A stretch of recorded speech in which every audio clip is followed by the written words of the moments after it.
Halo teman-teman, bagaimana kabar kalian? Semoga kalian baik-baik saja ya. Seperti yang sudah kalian tahu, di video kali ini aku akan melanjutkan part 2 dari anime berjudul Kaichou wa Maid-sama. Sebelum ke alur cerita animenya, aku mau minta maaf jika terjadi kesalahan di dalam penyebutan nama karakter, tempat, dan sebagainya. Baiklah, daripada menunggu lama, langsung saja yuk kita bahas.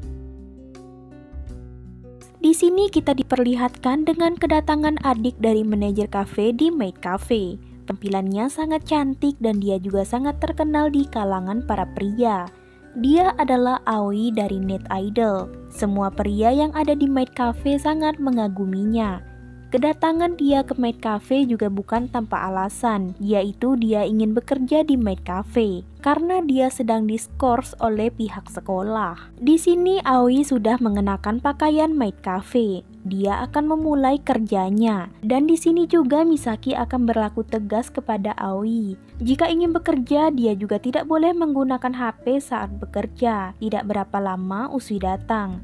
Dan kedatangan Usui membuat Aoi salah fokus karena ketampanannya. Di sini manajer juga mengatakan kalau Usui milik Misaki, tapi Aoi tak ambil pusing, dia tetap akan menggoda Usui. Sementara di kafe mereka kekurangan pekerja karena ada salah satu pekerja yang tidak masuk. Dan di sini Usui menawarkan dirinya untuk membantu. Usui sangat ahli dalam memasak, dia sangat terampil dalam memilah makanan, dan itu membuat gadis-gadis yang ada di sana sangat takjub. Dia adalah dewa penolong mereka. Di sini Aoi akan menjalankan misinya untuk membuat Usui terpesona dengannya, tapi tetap saja Usui tak memandangnya.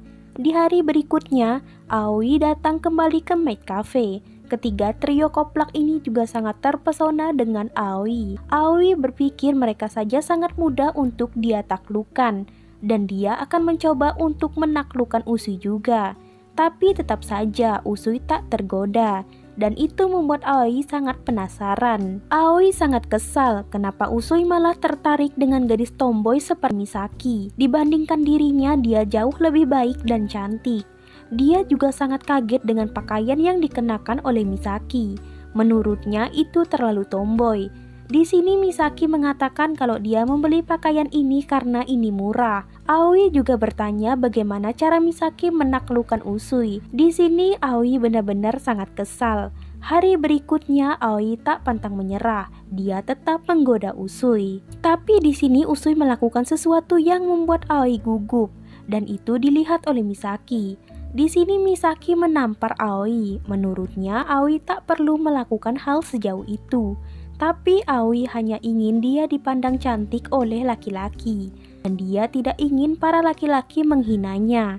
Dan identitas Aoi yang sebenarnya juga sudah diketahui. Ternyata dia adalah laki-laki yang menyukai pakaian perempuan, dan ternyata Usui juga sudah mengetahui hal itu.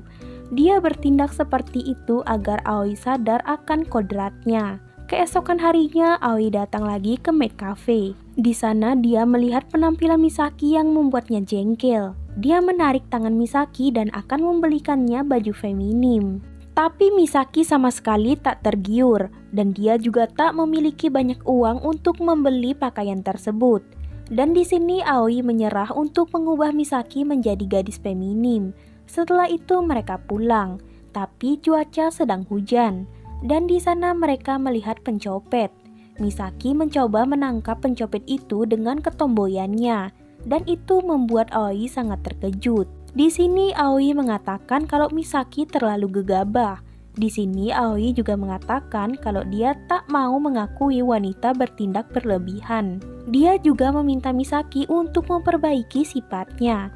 Kalau tidak, mungkin nanti dia akan ditolak dan menangis. Hari berikutnya, Aoi memberikan pakaian maid untuk Misaki yang sangat feminim. Walaupun Misaki sedikit malu, tapi di sini Usui mengatakan kalau Misaki terlihat sangat manis. Keesokan harinya, Misaki sangat kesal dengan Yukimura yang terlalu lambat mengerjakan laporan festival sekolah. Di telepon juga Misaki mendengar suara berisik dari anggota OSIS yang asik menonton hal-hal yang tidak berguna menurut Misaki. Dan mungkin ini akan menjadi puncak dari kemarahan Misaki. Dan ternyata di sini Usui mendengar apa yang diocehkan oleh Misaki. Tidak berapa lama manajer kafe datang.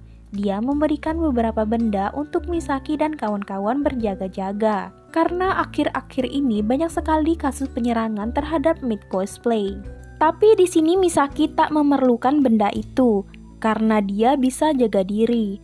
Dia meminta manajer untuk memberikan pengaman itu kepada teman-temannya yang lain. Di sekolah, trio bodoh sangat khawatir dengan Misaki. Mereka takut kalau Misaki akan menjadi korban oleh para penguntit.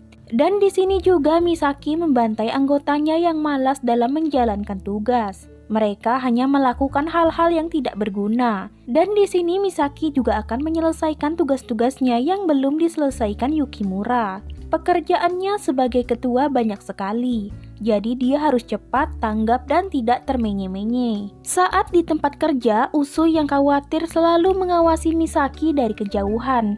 Dia akan mengawasi orang-orang yang menurutnya patut untuk dicurigai. Dan Usui merasakan ada hal aneh tentang kedua pria ini. Dan di sini juga ternyata kedua teman Misaki harus pulang duluan karena mereka ada urusan. Dengan baik hati Misaki akan menjaga maid latte. Dan saat kesendirian Misaki ini, tiba-tiba ada seseorang yang membekap mulutnya dari belakang. Dengan jurus bela diri Misaki, dia berhasil melumpuhkan musuh. Dan ternyata itu adalah Usui. Usui hanya ingin berpura-pura menjadi penyerang dan meminta Misaki untuk selalu berhati-hati. Sekuat-kuatnya Misaki, dia tetaplah seorang perempuan di mata laki-laki. Hari selanjutnya di tempat kerja, di sana secara sengaja seorang pria menjatuhkan gelas. Misaki kemudian membantu pelanggan itu.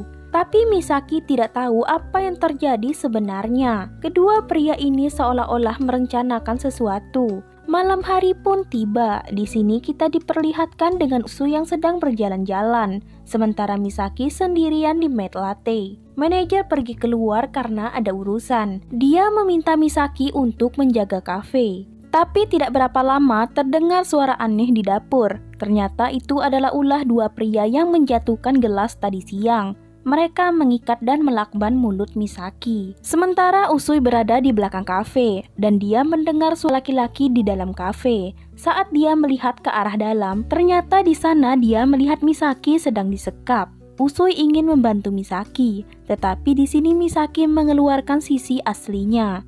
Misaki yang murka kemudian mengamuk dan memukul kedua pria ini. Sementara Usui telah memecahkan jendela karena hal mendesak. Kedua penguntit ini diikat. Usui dan Misaki juga melaporkan kejadian ini kepada pihak kepolisian. Di sini Misaki sangat berterima kasih kepada Usui karena Usui telah membantunya. Dan tidak berapa lama manajer kafe datang. Di sini dia masih belum mengetahui kejadian ini. Dan di saat dia tahu, dia langsung pingsan karena jendela kaca yang pecah. Keesokan harinya, teman-teman Misaki sangat bersyukur karena tidak ada hal buruk yang terjadi kepada Misaki. Di sini, Aoi membagikan foto manis Misaki yang menggunakan pakaian maid berwarna ungu. Dan Usui yang sangat penasaran kemudian meminta Aoi untuk mengirimkan foto manis Misaki agar bisa dia simpan di ponselnya. Kalau diingat-ingat, Usui ini adalah definisi pria yang ada di saat kesusahan ya. Benar nggak? Dia selalu ada di saat Misaki memerlukan bantuannya. Keesokan harinya di sekolah, secara tiba-tiba 5 siswa laki-laki ingin menjadikan Misaki sebagai guru mereka. Mereka sangat kagum dengan Misaki. Tentu saja itu membuat Misaki. Mereka juga mengikuti Misaki kemanapun Misaki berada. Tapi saat Misaki ingin berpisah dengan mereka, karena Misaki akan bekerja, mereka malah ingin ikut. Mereka ingin melihat pekerjaan hebat yang Misaki lakukan. Tapi karena Misaki bekerja sebagai maid, di sini Misaki tak ingin mereka tahu. Misaki juga tak ingin membuat kelima siswa ini kecewa dengan pekerjaan Misaki. Tapi untung saja ada trio baka yang menolong Misaki. Tapi mereka malah mengatakan kalau mereka juga akan ikut. Tentu saja kelima siswa ini tak mau kalah. Terjadi kejar-kejaran. Untung saja ada Usui yang membantu Misaki untuk lolos dari mereka. Mereka berdua kemudian naik kereta bersama untuk pergi ke maid latte. Karena Usui sudah mengumpulkan poinnya, di sini Usui akan menantang Misaki untuk melakukan permainan. Tapi Misaki kalah. Dan hadiahnya Usui akan berfoto dengan Misaki. Tentu saja itu menjadi kebanggaan tersendiri bagi Usui, karena berfoto dengan Misaki sangatlah sulit. Keesokan harinya di sekolah, kelima siswa ini masih saja mengikuti Misaki. Mereka mencatat semua apa yang dilakukan oleh Misaki. Misaki juga sering kabur-kaburan dari kelima siswa ini.